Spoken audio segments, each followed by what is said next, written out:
Saludos, bienvenidos a Mundo 2020. En el programa de hoy vamos a hablar de dinero, pero del que no se ve, del que no está siquiera en las tarjetas de crédito o débito tradicionales.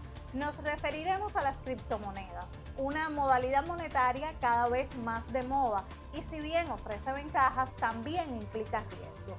El 2021 fue un año de acontecimientos para las criptodivisas. Mencionaré dos de ellos. Por un lado, El Salvador se convirtió en el primer país que aceptó el Bitcoin como moneda de curso legal y por otro, en noviembre de 2021, esa moneda alcanzó su máximo histórico de más de $67,000, aunque ha registrado una caída de hasta los $35,000 a inicios de este año. Para acercarnos a este tema y conocer sobre las principales tendencias de las monedas digitales, de inmediato contactamos con Gladys Hernández Pedraza, experta en finanzas internacionales del Centro de Investigaciones de la Economía Mundial, quien una vez más accede a conversar con nosotros en Mundo 2020. Saludos, Gladys. Muchas gracias. De nuevo con ustedes, muy agradecida y es un gran placer. Gladys, sabemos que en el mundo existen cientos de criptomonedas, pero una de las más conocidas es el Bitcoin. ¿Funcionan igual todas las monedas digitales o el Bitcoin tiene alguna particularidad por ser la primera que surgió en el mundo? Realmente el proceso, cuando tiene su inicio, y como bien usted señala, es precisamente el tema del Bitcoin, la primera moneda que surge desde el punto de vista de las criptomonedas. Tiene una serie de características que las diferencian del resto, aunque ya con el tiempo han aparecido tantas criptomonedas, se habla en sitios oficiales que son especializados en este tema, se habla que existen más de 11,000 monedas, criptomonedas, consideradas criptomonedas, pues es un proceso que siempre revierte a la primera. Revierte a la primera por la importancia que alcanzó, por el desarrollo que ha tenido y bueno, hay algunas características específicas en este proceso que es necesario conocer. Criptomoneda al fin o moneda digital es un sistema que es creado en el año 2008, algunos dicen que es una entidad formada por varios desarrolladores, otro que fue un individuo, Satoshi Nakamoto, el que inicia todo este proceso, va a estar en el proceso de creación propiamente de la criptomoneda y de su funcionamiento hasta el año 2010 y después lo pasa a la comunidad, que en este caso va a estar formado por todos esos desarrolladores que estaban trabajando junto con él. En el caso específico de cómo funciona, sabemos que el objetivo fundamental del Bitcoin y del resto de las criptomonedas era establecer transferencias financieras entre diferentes usuarios, persona a persona, sin tener que pasar por las relaciones tradicionales financieras, o sea, sin la utilización de un banco, sin la utilización de una institución financiera internacional, como puede ser el Fondo Monetario Internacional, etcétera, etcétera. O sea, hay un funcionamiento totalmente descentralizado de las finanzas y esto es una palabra clave para el proceso que estamos analizando. Los usuarios, por supuesto, transfieren el dinero entre sí a través de una red entre iguales, utilizando, por supuesto, el software libre y el código abierto. Y esas transacciones son verificadas, estudiadas, analizadas criptográficamente por una red descentralizada en el sistema que tiene el historial de cuáles son las transacciones que se realizan y que tiene una función específica: evitar que se repitan los pagos y que se falsifique el dinero que se está apostando. Originalmente, ¿cómo se adquirían los Bitcoin? El Bitcoin se adquiría originalmente como parte de un proceso de complementariedad. Había personas que entraban en la red y dilucidaban un enigma electrónico, un enigma digital y automáticamente recibían como pago los Bitcoin. Sin embargo, ya este proceso, como ha crecido tanto, se ha incrementado tanto, es lo que se conoce como minería de datos. Este proceso se ha incrementado tanto que muchos de los actuales usuarios del Bitcoin simplemente compran el Bitcoin en plataformas creadas al efecto. Estas plataformas se conocen con el nombre de monederos, billetera digital, y son plataformas electrónicas, digitales, que son creadas por empresas internacionales que se dedican a ello. Por tanto, todo se produce de forma independiente, pero utilizando todo un sistema tecnológico X en función de los objetivos del Bitcoin. Inicialmente esto tenía impactos importantes desde el punto de vista de los usuarios, pero ya en estos momentos estamos observando otros fenómenos que podemos comentar también, que son los impactos que tiene el proceso desde el punto de vista de las sociedades, de los países. Gladys, los medios de comunicación, sobre todo los especializados, constantemente informan sobre las fluctuaciones del valor de las criptomonedas. ¿Cómo se relacionan esos cambios con la cotidianidad del sistema financiero internacional? En primer lugar, destacar que en el caso de las criptomonedas, la volatilidad de su precio está presente. O sea, es realmente una moneda de un sistema. Lo único que no es una moneda de un sistema integrado al sistema monetario financiero internacional. Pero la volatilidad es la misma. En otras ocasiones se comenta que efectivamente cualquier altibajo que tienen los mercados financieros puede impactar en el precio de cualquier moneda de las tradicionales y de las criptomonedas también. Muy interesante, por ejemplo, la evolución del propio Bitcoin. El Bitcoin que inicia con un precio muy bajo, ya a la altura del año 2013 costaba $11,000. Después en el 2017 se había incrementado a 19,000 y experimentó una caída que lo ubicó por debajo de los 10,000. A la altura del año 2020 de nuevo había recuperado su valor y lo que es más importante, en el año 2021 en medio de la pandemia y con todas las fluctuaciones que experimentó el mundo, pues ese Bitcoin llegó a valer $67,000 y de nuevo cayó a inicios de este año, el 2022, a aproximadamente 35,000. O sea que las fluctuaciones y la volatilidad es uno de los elementos que ha hecho que muchos de los tenedores de Bitcoin no lleguen a considerarlo propiamente como una moneda importante a la hora de establecer tanto un sistema de pago estratégico, tradicional, o como una moneda de reserva, lo que es peor. Porque usted puede tener los Bitcoin, pero no lo considera como una moneda de reserva de la misma forma que puede considerar al dólar, al euro, etcétera, etcétera. O sea que esa volatilidad que está presente en los mercados financieros está presente con el Bitcoin. Esos objetivos iniciales que hacían que existiese una cierta estabilidad con el manejo de las criptomonedas, pues realmente no existe porque están sujetos a mecanismos de especulación parecidos. Y lo que es peor, están sujetos también a estafas multimillonarias. Una de esas estafas, ocurrida en octubre del año 2021, es precisamente la del calamar, que fue dramática porque las personas que la realizaron escaparon con más de $3 millones robados en un momento determinado. Y lógicamente esto se repite a lo largo, por tanto, algunos de los riesgos están vinculados precisamente con esa volatilidad. Gladys, a pesar de sus inconvenientes y sus detractores, El Salvador adoptó el año pasado el Bitcoin como moneda de curso legal. ¿Qué implicaciones tiene esa decisión para la economía de un país, sobre todo si es subdesarrollado? ¿Supone esto alguna ventaja? Lo más interesante de todo este proceso es la consigna, el principio que tenía el surgimiento de las criptomonedas, que es precisamente lograr una descentralización, una cierta soberanía en relación con las instituciones del sistema monetario financiero internacional, con las regulaciones que establecen los bancos, tanto nacionales como externos. Por tanto, resulta atractiva en la misma medida que sabemos cuáles son las condiciones de ese sistema, cómo ha estado funcionando, cuáles son los problemas que ha generado el sistema monetario financiero internacional y que han provocado las crisis financieras en las últimas décadas, que han provocado a su vez decrecimiento económico y un crecimiento exponencial de la pobreza a escala global. Por tanto, este proceso puede ser atractivo para los países. En el caso de El Salvador, se adopta precisamente en septiembre del 2021 hay una decisión de la administración, en este caso del gobierno, para concederle curso legal al Bitcoin.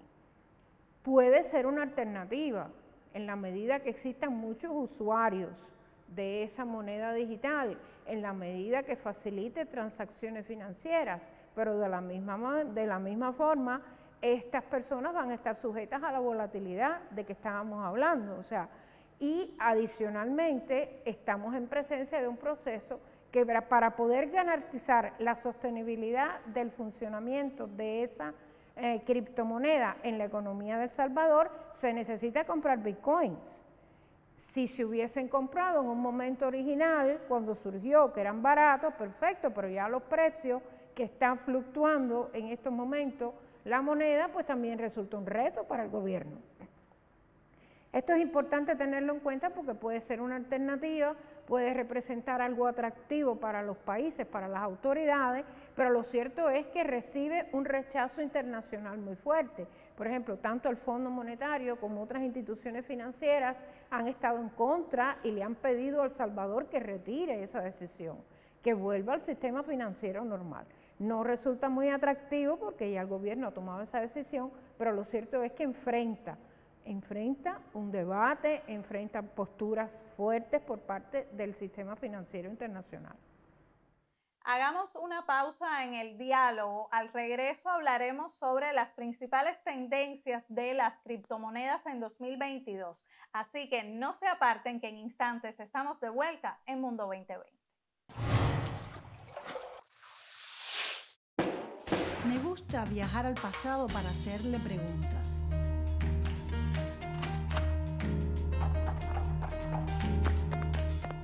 Contradicciones que llegaron a convertirse a veces en verdaderas pugnas. ¿Quién podía detener a la mujer en el largo camino de la independencia? La historia es una fuente para aprender de los errores que nos antecedieron.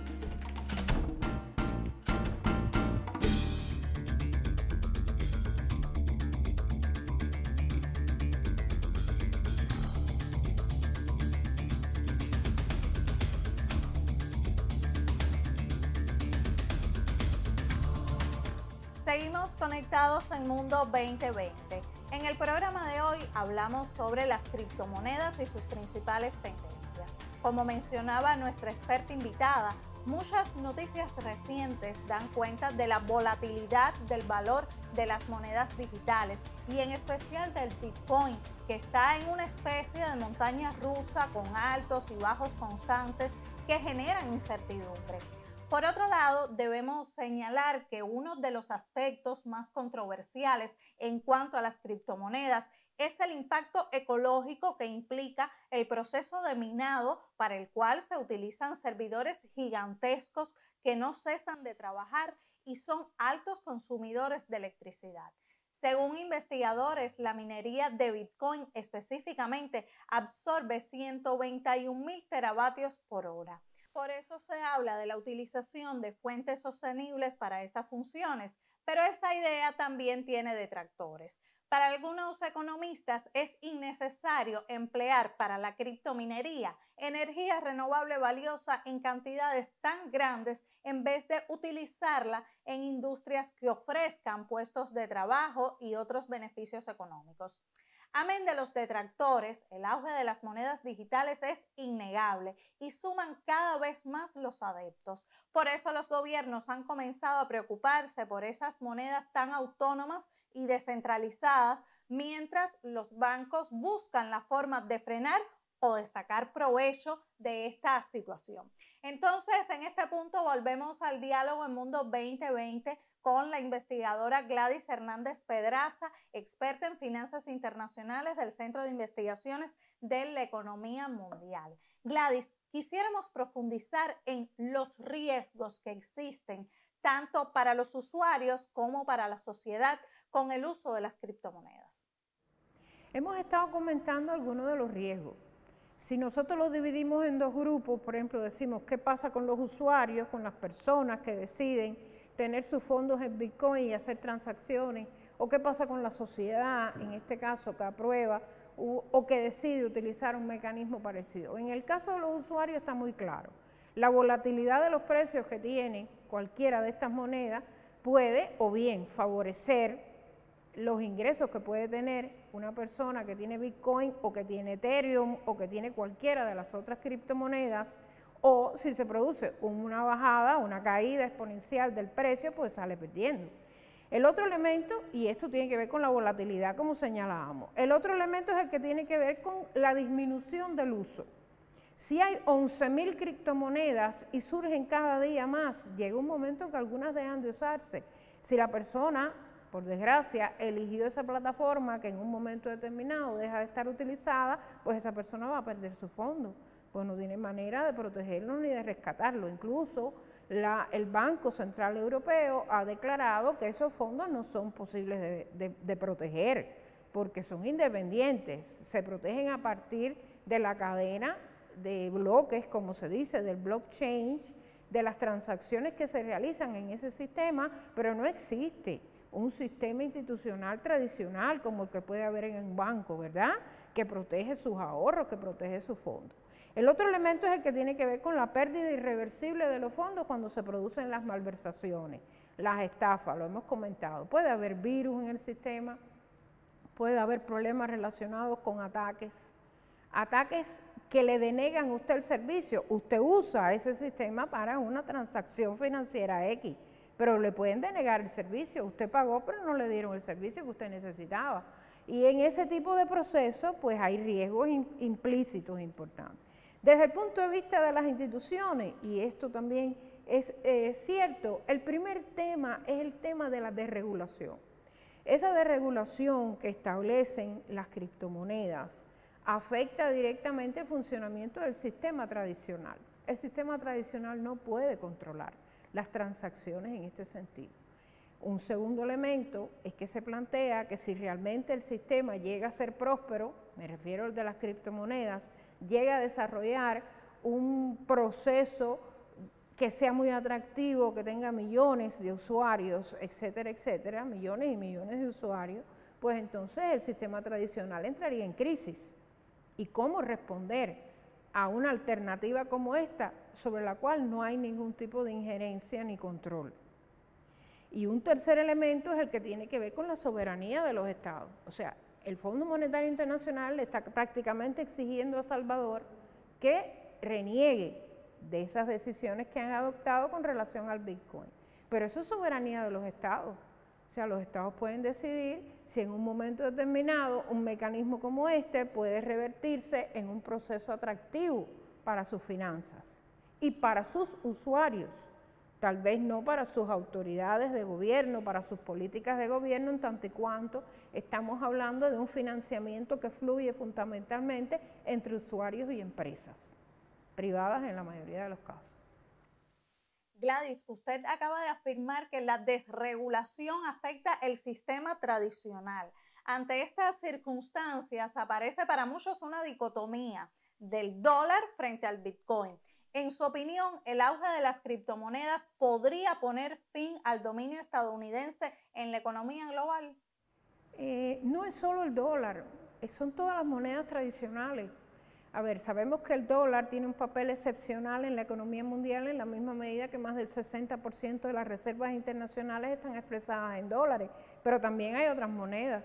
Y este sistema insiste, persiste, su objetivo central es garantizar transacciones que estén alejadas del sistema tradicional. O sea que en este sentido, todas las monedas tradicionales pueden verse afectadas. ¿Qué pasa? Que la inestabilidad y la volatilidad presentes en este tipo de sistema creado por las criptomonedas también afecta a la seguridad.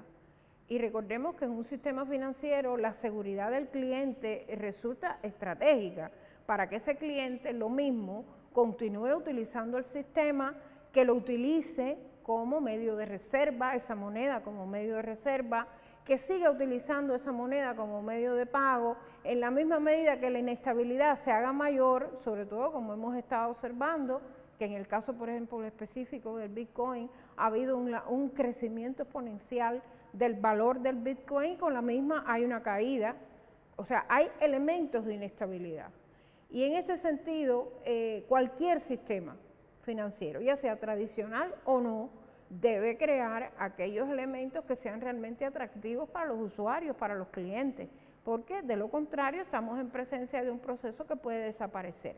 No creo que vaya a desaparecer. Hay una serie de tendencias dando vuelta ahí que pudiéramos comentar que abogan porque se mantenga un proceso como este que estamos observando, incluso un incremento de las posibles criptomonedas a escala global.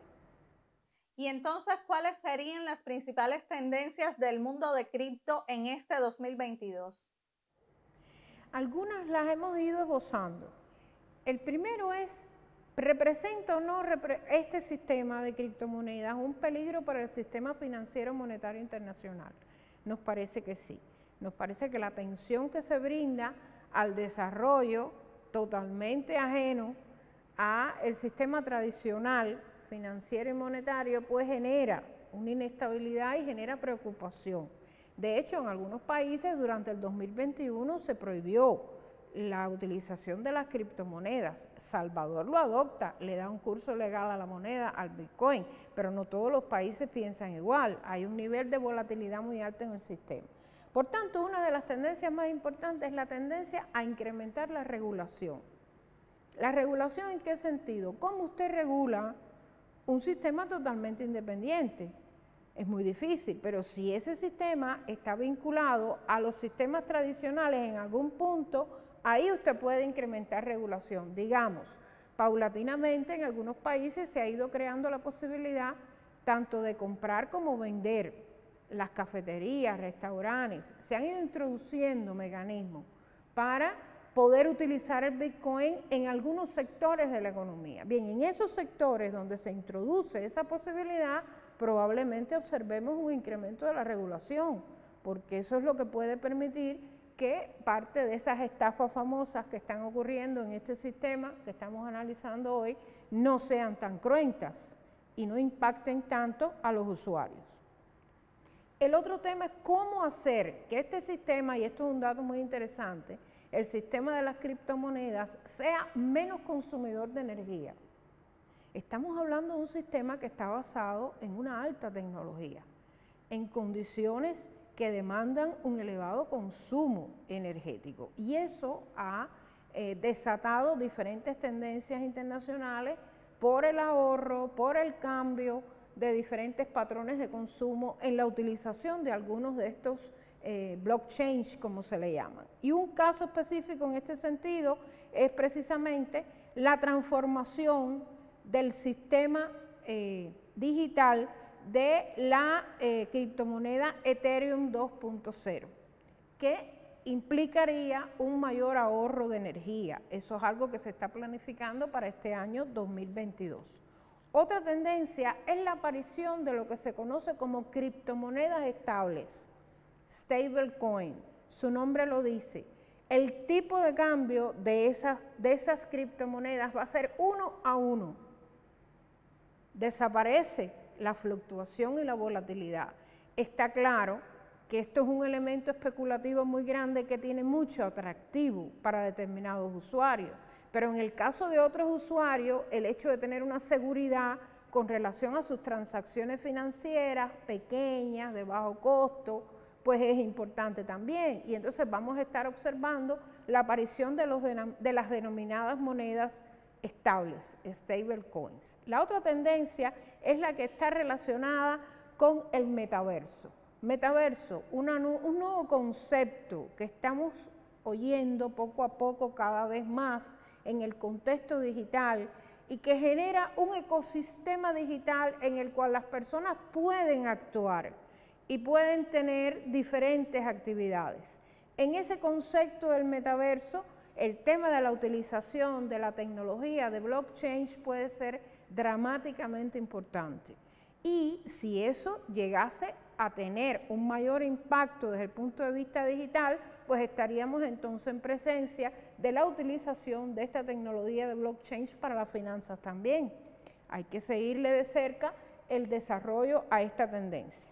Hay otra que es el hecho de que los bancos se digitalizan. Y esta tendencia es importante porque hasta ahora vemos esto como una competencia.